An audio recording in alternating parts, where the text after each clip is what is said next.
ada yang pintar ngomong,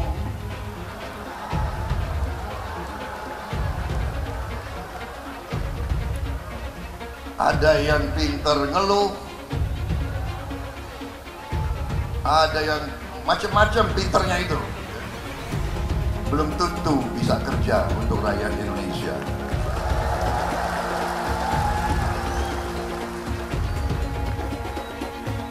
Saya juga merasa mungkin ada maksudnya saya harus kalah 2 kali. Biar Prabowo kok belajar dulu.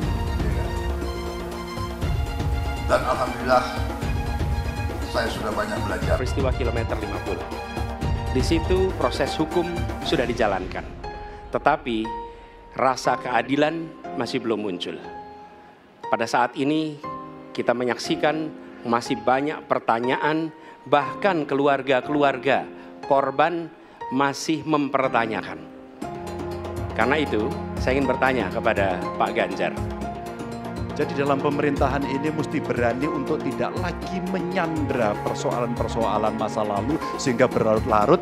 Sehingga apa yang terjadi ketika muncul terus-menerus akan menjadi sensi terus karena tidak pernah ada keputusan.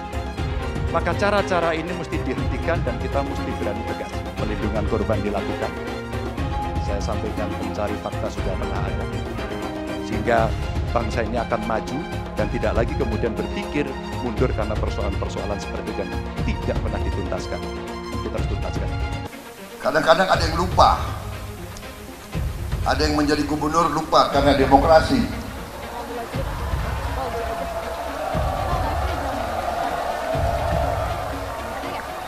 Jadi gubernur itu demokrasi, ya kan? Jadi bupati demokrasi, apalagi jadi gubernur yang usung oposisi lagi, saudara-saudara.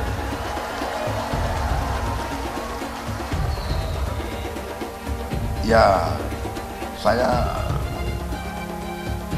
terpaksa saya juga nyindir-nyindir dikit.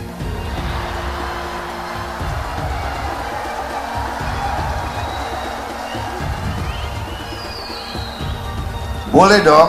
Pak debat kemarin kan ada paslon yang menyebut bahwa indeks demokrasi Indonesia itu menurun, Pak. Itu gimana tanggapannya, Pak? Ya, itu sebagai evaluasi. Tetapi yang jelas kita ini kan tidak pernah melakukan pembatasan apapun dalam berbicara, dalam berpendapat. Ada yang maki-maki presiden, ada yang caci maki presiden, ada yang merendahkan presiden.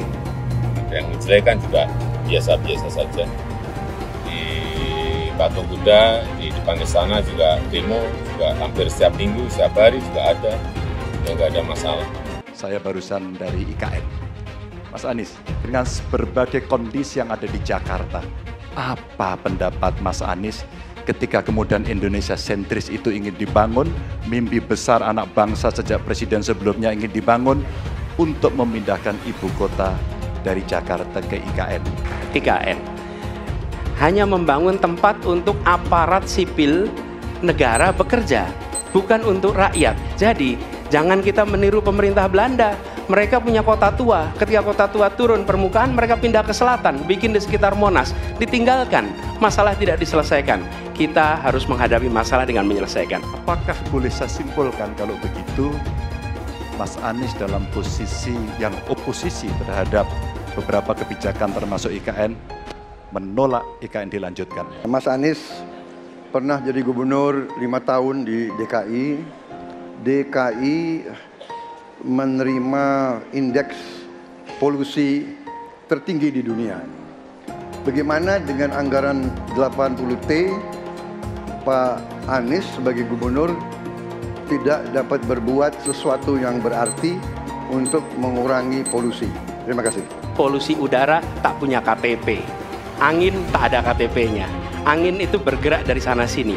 Ketika polutan yang muncul dari pembangkit listrik tenaga uap mengalir ke Jakarta, maka Jakarta punya indikator, karena itu Jakarta mengatakan ada polusi udara. Ya susah kalau kita menyalahkan angin dari mana saja, ya. Kalau kita dengan gampang menyalahkan angin, hujan dan sebagainya, ya mungkin tidak perlu ada pemerintahan kalau begitu, ya. Mas Anies.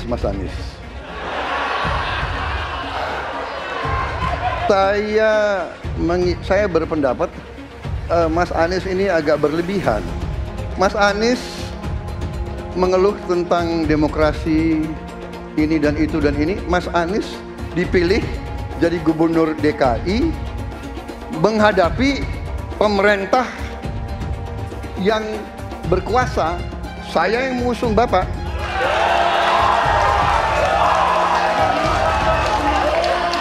Kalau demokrasi kita tidak berjalan, tidak mungkin Anda jadi gubernur.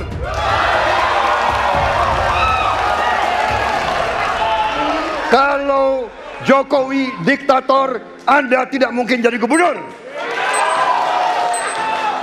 Saya waktu itu oposisi, Mas Anies. Anda ke rumah saya, kita oposisi, Anda terpilih. Tujuannya bukan semata-mata tentang mentiadakan kekerasan. Karena damai itu bukan tiada kekerasan, damai itu ada keadilan. Itu prinsip utamanya, bahwa yang harus dihadirkan bukan tidak ada kekerasan, tapi keadilan. Tunggu dulu, aku mau jawab.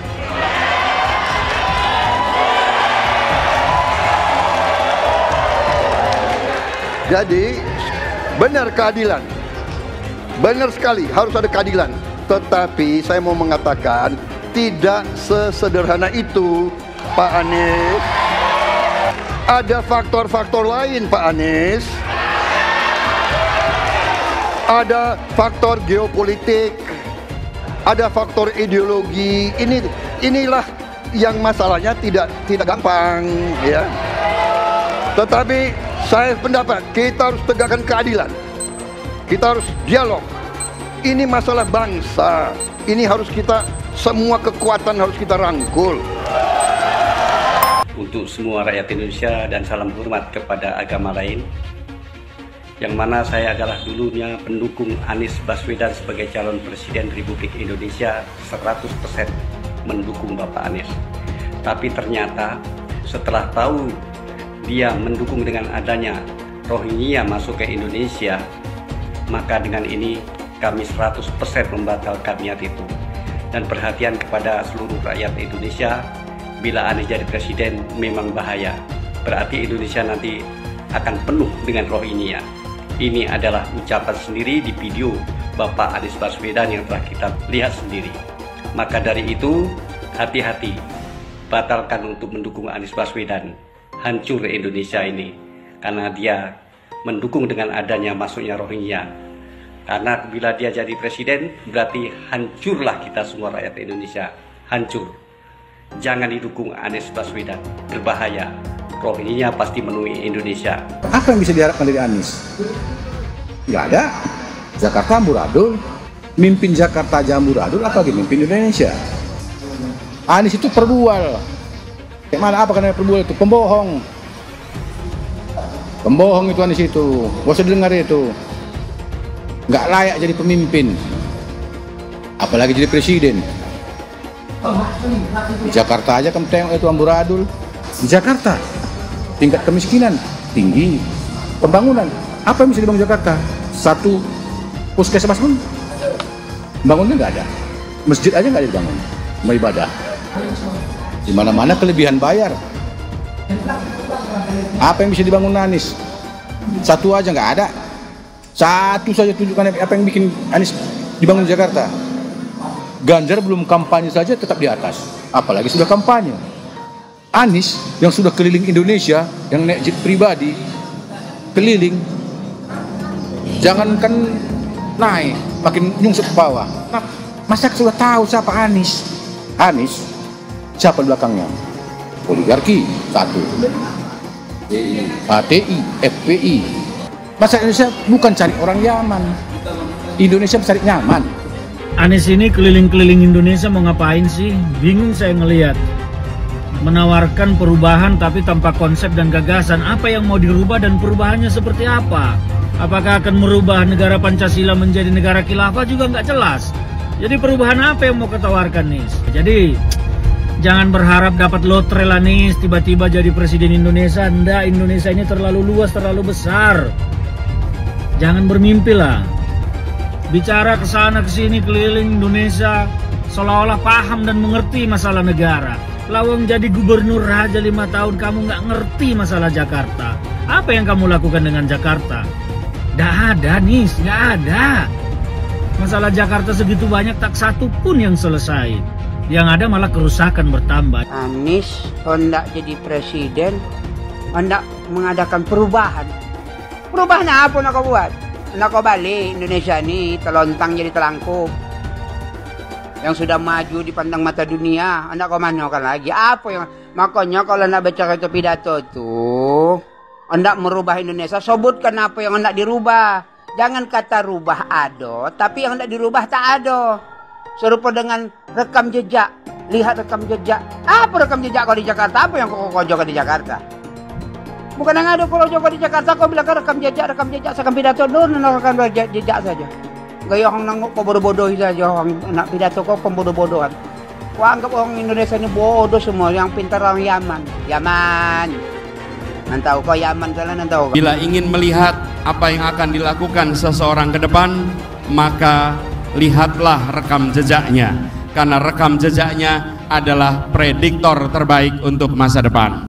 Pemilihan Gubernur DKI Jakarta yang kemudian memenangkan Saudara Anies Rashid Baswedan sebagai gubernur saat itu juga tidak lepas dari peran dan kedudukan dari HTI maupun FPI yang saat itu dianggap punya peran sentral dalam memenangkan Anies Baswedan. Hak konstitusional itu dirampas oleh rejim Jokowi. Kemudian ketika bergulir kekuasaan baru, ada presiden baru, dan Hizbut Tahrir Indonesia dan Forum Pembela Islam menuntut kembali haknya, hak konstitusionalnya. Dan kalau Partai Nasdem mau konsisten ya dengan dua narasi ya, narasi perubahan dan narasi restorasi, dia harus merestorasi hak konstitusional HTI dan FPI yang pernah dirampas. Dan kemudian ketika mereka berkuasa, presiden yang didukung Nasdem itu berkuasa, dikembalikan, direstorasi gitu loh. Lah ini wajar. Jadi SKB HTI dikembalikan, ya SKTP dikembalikan, kemudian kita hidup damai, HTI ya dikasih porsinya. Apa porsi HTI? Pengen ada kadernya jadi menteri. Apa sih salahnya kita umat Islam mengatur negeri ini dengan syariah kita? Belum lama ini ada kabar yang seram terkait ormas terlarang yang selama ini dikabarkan dekat dengan Anies Baswedan. Akan ada tuntutan besar-besaran kepada Anies untuk memulihkan kedua organisasi tersebut yang sekarang sudah dicap terlarang. Maksudnya, jika Anies jadi presiden, dia kan akan punya kewenangan untuk kembali memberikan izin pada ormas terlarang itu. Karena mereka ini sudah berjuang habis-habisan untuk mendukung Anies. Gimana kalau Anies menolak tuntutan itu? Tentu akan ada demo besar-besaran. Mungkin bahkan akan ada gelombang demo berjilid-jilid karena mereka telah dikecewakan oleh Anies, padahal sudah didukung dari awal. Ini mengingatkan kita pada fakta bahwa dua ormas ini dulu juga getol mendukung Anies pada Pilgub Jakarta 2017 yang lalu. Mereka memobilisasi massa dengan menggunakan politik sara, sehingga akhirnya Ahok kalah karena gempuran kekuatan politik identitas itu. Saya mau tanya, waktu 212. Saya mensyukuri kenapa kalah, kenapa ditahan. Saya bersyukur atas itu semua. Saya coba bayangkan ya, kalau seandainya waktu itu kita menang gitu ya, hari ini belum tentu kita bisa nikmati seperti ini. Kita bersyukur 5 tahun Tuhan izinkan kasih ke orang yang pintar ngomong untuk kerja. Coba kalau kita bayangkan gitu ya, kalau kemarin saya masih jadi gubernur, ini saya udah turun ini. Tapi yang pintar ngomong itu dikira orang hebat kan? Ini lebih berbahaya tahun 2024, langsung ketahuan karakternya. Langsung ketahuan itu. Di saya juga ada kutipan Pak di kamar saya Pak. Tulisannya, Jakarta telah mengambil keputusan yang fatal. Jangan sampai bapak politik identitas justru menang dengan cara menipu umat Kristen. Jadi kalau sekarang umat Kristen mendukung Anies, mereka akan membayar mahal kerelaannya untuk menukar iman hanya untuk kepentingan sesaat. Kita tahu Anies lahir dari apa? Politik identitas. Yang dia dulu melabeli kafir semuanya kepada yang non-muslim. Saya mintalah kepada muslim yang waras dan kepada kelompok minoritas. Janganlah Anda memilih pemimpin yang berkarakter seperti Anies. Elektabilitasnya Anies merosot ya seiring mulai terkuaknya kontroversi dari kepemimpinan Anies di Jakarta. Gen Z juga tahu kalau Anies adalah sosok yang didukung kelompok intoleran yang membuat Pilgub DKI 2017 menjadi sangat kotor. Politik identitas yang mengarah ke perpecahan seperti yang dikeluarkan pendukungnya Anies, yaitu Kadrun bin Kampret, kafir lah, laknat lah, PKI lah, ya cuma itu doang kemampuannya. Itulah pendukung Anies. Jangan pernah takut melawan Kadrun yang cuma pengen Indonesia hancur. Anies pintar asumsi bukan pintar bicara, tidak pintar kerja. DKI Jakarta sudah menjadi parameter Anies tidak pantas jadi presiden. Jangan sampai Indonesia jatuh ke tangan pembohong. Jangan sampai Indonesia jatuh ke tangan Anies Baswedan. Bilang dihalang-halangi, Anies masih sering bikin acara di sana-sini. Bebas pula. Duh, nggak capek apa ngibulin rakyat mulu, Pak? Nah, yang gue pertanyakan nih, Anies itu kampanye di mana-mana sering naik pesawat jet. Nah, pesawat jet biaya sewanya dari mana, Pak? Atau itu pesawat jetnya siapa, Pak? Coba jujur deh. Karena setahu gue nih, itu punya bos Anda, Surya Paloh. Anies bicara soal pendidikan. Padahal waktu dia di Jakarta, dia sendiri nggak mampu buat memberikan bangku sekolah yang cukup waktu mimpin di Jakarta. Artinya, dia nggak mampu memberikan bukti kalau omongan dia itu bisa dilaksanakan. Anies bilang setiap jabatan harus diisi sama orang-orang yang kompeten. Lah, faktanya di Jakarta, beberapa jabatan diisi sama orang-orang dekatnya dia. Nggak kompeten pula. Terus TGUPP, itu yang jumlahnya seabrek-abrek, fungsinya buat apa, Pak? Kok Jakarta makin berantakan sih? Sekali lagi, Anies nggak bisa membuktikan omongannya. Anies bilang dia akan membuka lapangan kerja. Yang dulu janjinya 200.000 lapangan kerja, ternyata cuma ngomong kosong, alias cuma janji palsu. Soal pembangunan yang berkelanjutan. Dia bilang di Jakarta dia udah meneruskan yang udah baik. Lu jangan percaya ya, itu ngibul. Faktanya nggak seperti itu loh. Belum lagi nih, program penanggulangan banjir. Jadi di daerah Jakarta itu ada daerah yang sebelumnya udah bebas banjir. Pas Anies mimpin, kok bisa-bisanya daerah itu banjir lagi? Gimana nggak banjir kalau kalinya udah nggak pernah dikeruk sama dibersihin, Pak? Kalau soal Jakarta, gue bisa bicara banyak deh. Jadi gue saksi bobroknya kepemimpinan Anies di Jakarta. Dan gue bisa pastiin, omongan manisnya Anies soal apa yang dia lakukan waktu mimpin Jakarta itu banyak ngibulnya. Presiden kita ini memecah belah umat. Kalau punya jejak pernah memecah belah umat, jangan dipilih. Kita lihat apakah pemimpin kita, calon pemimpin kita ini ya pernah menggunakan agama sebagai alat untuk memenangkan kepentingannya atau tidak. Kalau agama diperalat untuk merebut kekuasaan, jangan dipilih.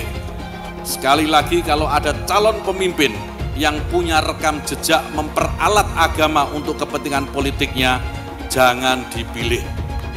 Kalau kalian pendukung saya, haram hukumnya membawa isu sara. Haram hukum.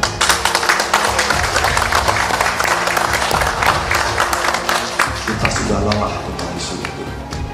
Kita menjadi bangsa yang terbelah. Dan untuk mengembalikan susah. Milih Anies dan Imin setidaknya sudah menyelamatkan Indonesia dari kehancuran. Gus Dur saja dikudetanya, apalagi rakyat. Yang satu memang jago kata-kata, jago beretorika, nggak kelawan kalau soal kata-kata. Di sisi lain, kita sama-sama melihat yang sudah ditulis pakai tangan dia sendiri, pakai hati dia sendiri, lagi dia ingkari, apalagi hanya mengandalkan kata-kata dan janji. Pun demikian dengan janji Cak Ponimin. Gus Muhaimin memberikan program siapapun yang hamil yang ada di muka bumi Indonesia ini akan diberikan tunjangan selama hamil. Karena itu yang masih jomblo secepatnya nikah, hamil, dibiayai kehamilannya oleh Gus Muhaimin. Akan mendapatkan subsidi akan mendapatkan tunjangan rata-rata 6 juta selama kehamilan. Gus Muhaimin dan PKB menang. Semua yang punya sepeda motor, BBM-nya kita subsidi gratis tanpa biaya.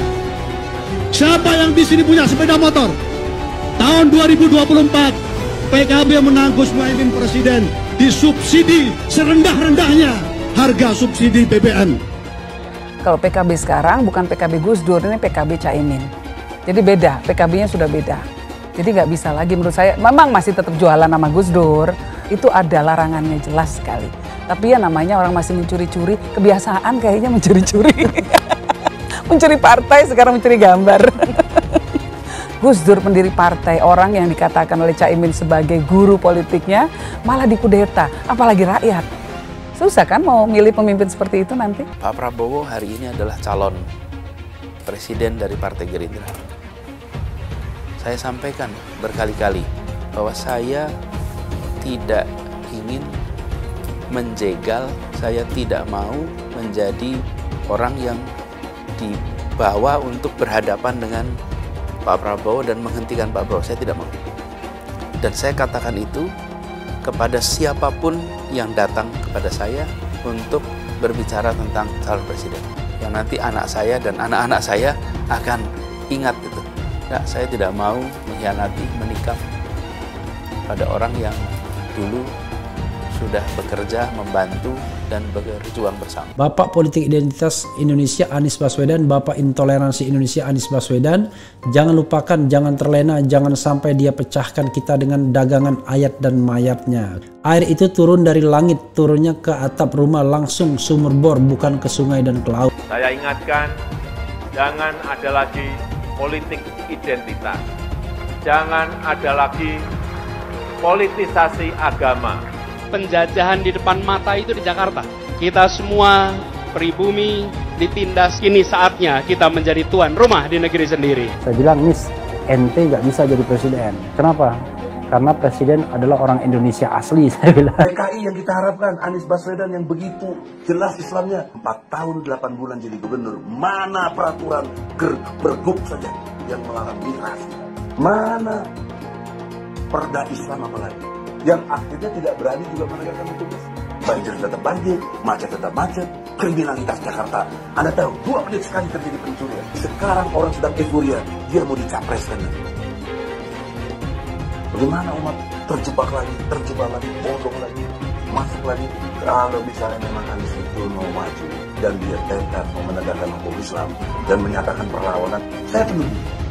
Tapi dia tidak lakukan itu. Jangan hanya konsentrasi pada pembangunan benda-benda mati yang indah difoto dan bisa ditunjukkan dalam 5 tahun hasilnya. Kalau kita mau menilai sebuah janji, maka lihat janjinya atau lihat kenyataannya. Dulu janjinya apa ya? Dan ini aneh, betul-betul aneh. Ini bukan kampanye, tapi saya sampaikan sini. Di satu sisi menyiapkan jalur-jalur air untuk dikirim ke laut, di sisi lain di lautnya dipasang dengan pulau reklamasi, tinggal tunggu waktu jadi rob, air balik. Dan ini melawan sunnatullah. Kenapa? Air itu turun dari langit ke bumi, bukan ke laut. Harusnya dimasukkan ke dalam bumi, masukkan tanah. Di seluruh dunia air jatuh itu dimasukkan ke tanah, bukan dialirkan pakai gorong-gorong raksasa ke laut. Jakarta telah mengambil keputusan yang fatal. Bukan banjir, itu memang parkir air.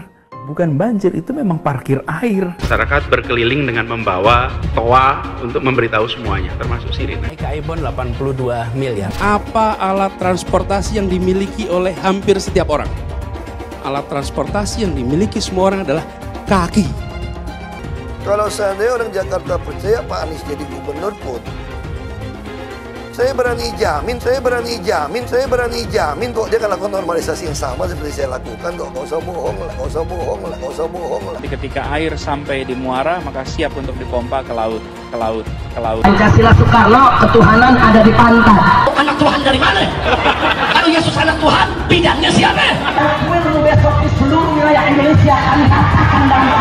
Iblis hanya menggoda orang yang beriman. Makanya jarang-jarang orang kafir kerasukan setan. Yang kerasukan setan itu orang baik-baik. Jarang, saya belum pernah nengok Cina kerasukan setan. Pernah tak Ahok itu kerasukan setan? Enggak, setannya juga. Karena sesama setan dilarang saling menggoda. Karena di salib itu ada jin kafir. Karena di salib itu ada jin kafir. Karena di salib itu ada jin kafir. Haleluya. Kepalanya ke kiri apa ke kanan? Kepalanya ke kiri apa ke kanan? Kita percaya salib itu lambang mulia, bukan jin. Kok ketawa? Aku nggak nyindir siapa-siapa loh. Saya nggak pernah mundur untuk kebenaran, keadilan, kejujuran. Dan peri kemanusiaan, gue nggak pernah mundur. Dan gue nggak pernah takut juga sama lu. Siapapun yang rasis, gue akan hadapin.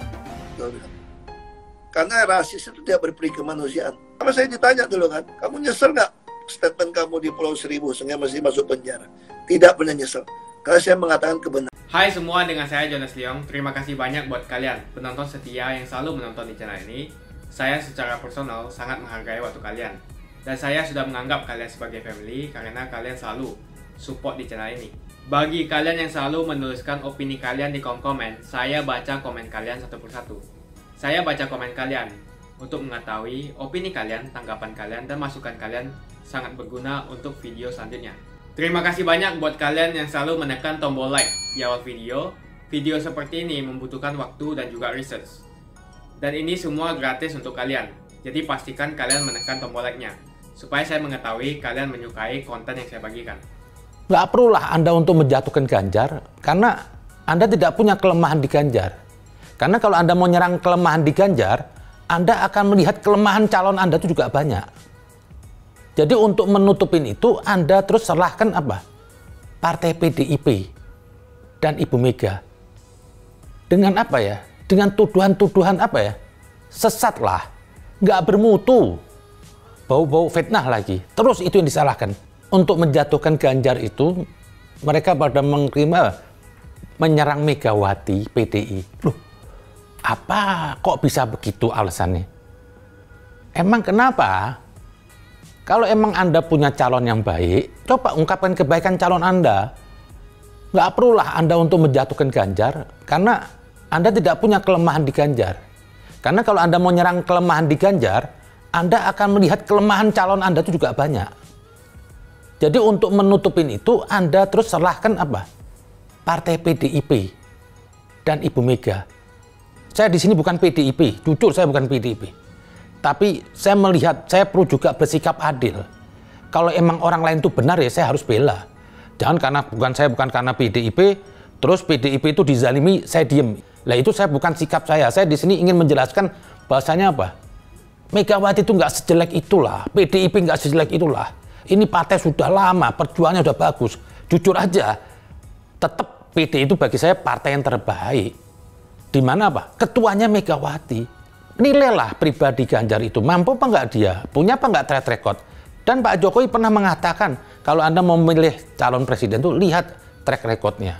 Nah kita lihatlah Pak Ganjar bagaimana, Pak Anies bagaimana, Pak PS bagaimana. Silahkan Anda pilih, kalau menurut Anda itu Anies lebih baik silahkan. Tapi nggak perlu Anda mau menjelekkan Megawati, seperti Megawati apa ketum yang paling bobrok lah yang ada di negeri ini.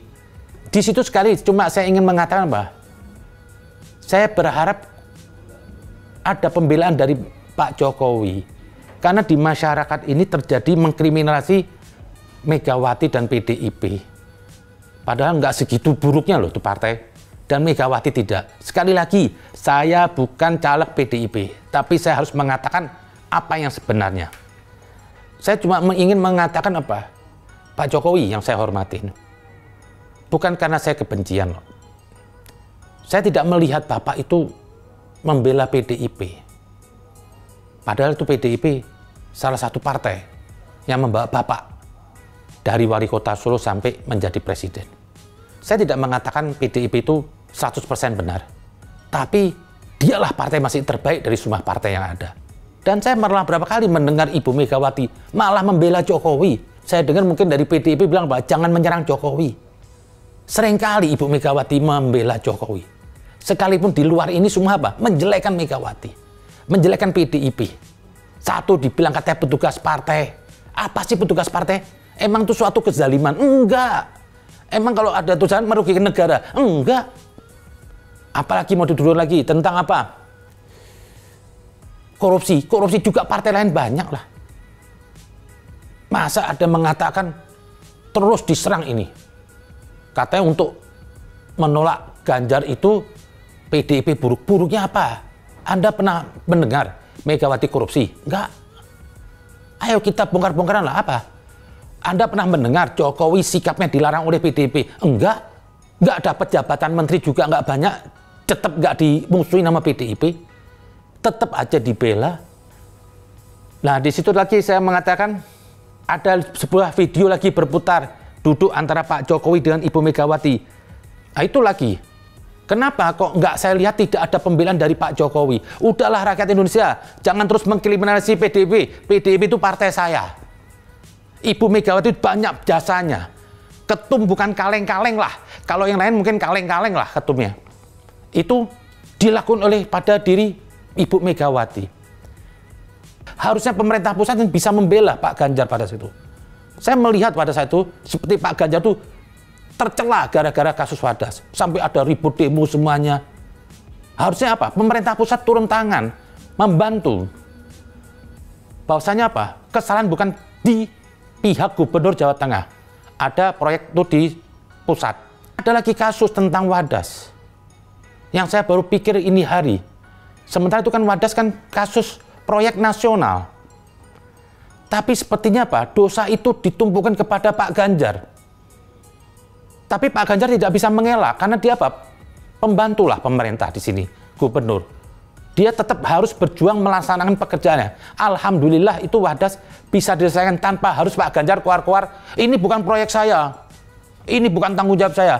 Tapi Pak Ganjar seorang yang berani memegang tanggung jawab, dia selesaikan tuh masalah tanpa dia mempersalahkan pemerintah pusat. Tapi yang kenapa saya menuntut gini? Karena Pak Jokowi pernah membela Pak Prabowo proyek food estate yang gagal, kata orang. Dan saya lihat tidak ada perkembangannya. Itu juga mengeluarkan dana triliun. Tapi di situ, di saat rakyat menggugat Pak Prabowo, di sini saya bukan kebencian. Cuma saya minta apa? Ada keadilan lah di negeri ini. Didiklah bangsa ini dengan demokrasi yang baik. Jangan terus dengan pilih kasih, kita ini demokrasi hanya untuk menjatuhkan orang. Ini kan penjahat ini. Harusnya demokrasi apa? Menjaga martabat. Bertindak apa? Sesuai dengan keadilan. Kenapa waktu food estate dibela, tapi waktu Wadas tidak? Itu lagi yang saya pertanyakan. Apakah mungkin karena sudah punya pegangan selain Ganjar? Dari sini saya bilang masyarakat Indonesia kita pilih capres, kita lihat pribadian lah. Kita nggak perlu nyari kesalahan kemana. Kita lihat track record-nya. Dan cukuplah, nggak perlulah mengkriminalisasi PDIP sampai harus menjelekkan Megawati terus. Itu nggak sampai di masyarakat. Tapi banyak rakyat yang terjebak di situ. Apa sih gunanya kemenangan kalau dengan cara kepalsuan? Apa sih gunanya kemenangan kalau dengan cara jahat? Nggak penting lah bagi saya. Kita ini semua mengurus negeri ini. Kalau Anies maju sebagai calon presiden, pasti dia akan menggunakan politik identitas. Ini adalah jawaban yang dilandasi dengan akal sehat dan melacak jejak politik di masa lalu. Ganjar misalnya, nasionalis tulen, PDIP tulen. Dia tidak akan mungkin memanfaatkan alasan agama, suku, ras untuk mengangkat dirinya atau menjatuhkan lawannya. Ini bukan saja karena elektabilitas yang sudah tinggi, tapi juga karena dia tidak mungkin mendorong masyarakat memilih dengan alasan identitas. Ganjar sebenarnya dikenal sebagai muslim yang taat, tapi dia tidak akan mengangkat isu itu untuk memenangkan kursi kepresidenan. Prabowo apalagi, keluarganya pun multi agama. Dengan kata lain, mengingat Jokowi yang sudah tidak maju lagi, kali ini hampir pasti Pak Prabowo tidak akan menggunakan politik identitas agama. Jadi, kemungkinan satu-satunya yang menggunakan politik identitas adalah hanya Anies Baswedan. Pertanyaan itu lantas saja menimbulkan amarah di kubu Anies, salah satunya dari kelompok khilafah. Orang kepercayaan Anies menyatakan politik identitas adalah framing yang selalu dibangun untuk menyudutkan, padahal selama kepemimpinan Anies Baswedan sebagai gubernur tidak sekalipun Anies membeda-bedakan warga berdasarkan agama dan ras. Buat saya, apakah benar menyebut politik identitas itu adalah sekedar framing untuk menyudutkan Anies? Saya akan membantah pernyataan itu. Kubu Anies terus berusaha mengaburkan makna politik identitas. Mereka berulang kali bilang bahwa identitas adalah hal yang alamiah dalam kehidupan manusia. Jadi apa salahnya dengan menonjolkan identitas keislaman seorang calon presiden? Tapi saya yakin Anies tahu yang dimaksud dengan politik identitas adalah politik yang menggunakan agama sebagai alasan mengapa seorang kandidat harus dipilih atau mengapa seorang kandidat jangan dipilih. Politik identitas ini sangat berbahaya. Politik identitas membuat masyarakat menjadi tidak rasional dalam berpolitik. Yang menjadi faktor utama dalam politik identitas adalah agama. Seorang kandidat akan dipilih karena agamanya, terlepas dari apakah dia melakukan korupsi atau melakukan pelanggaran HAM. Ketika politik identitas digunakan, maka ini akan berpotensi konflik, karena usai pemilihan, konflik itu akan terus berlangsung dalam waktu yang lama. Masalahnya, ada alasan yang cukup kuat untuk menduga bahwa Anies sangat mungkin menggunakan politik identitas, yang memang dikatakan normal ketika menjabat sebagai gubernur DKI. Dalam proses menjadi gubernur, kubu Anies jelas-jelas menggunakan agama sebagai alasan untuk menjatuhkan Ahok. Anies jelas-jelas menggunakan agama sebagai alasan untuk menjatuhkan Ahok, sampai akhirnya Ahok dipenjara. Jadi ada track record sebelumnya bahwa Anies bisa menggunakan politik identitas untuk mencapai tujuannya. Anies sangat mungkin menggunakan politik identitas karena ini memang keunggulan komparatif dari Anies. Dia mungkin saja seorang doktor dari Amerika Serikat, tapi rekam jejak kepemimpinannya sangat tidak bagus. Dia gagal sebagai rektor Paramadina, gagal sebagai menteri, dan gagal sebagai gubernur. Jadi agama digunakan untuk membangun dukungan terhadap Anies. Itu saja opini saya. Pastikan Anda menekan like di video ini, dan bagikan video ini ke teman dan family Anda supaya mereka mengetahui informasi ini.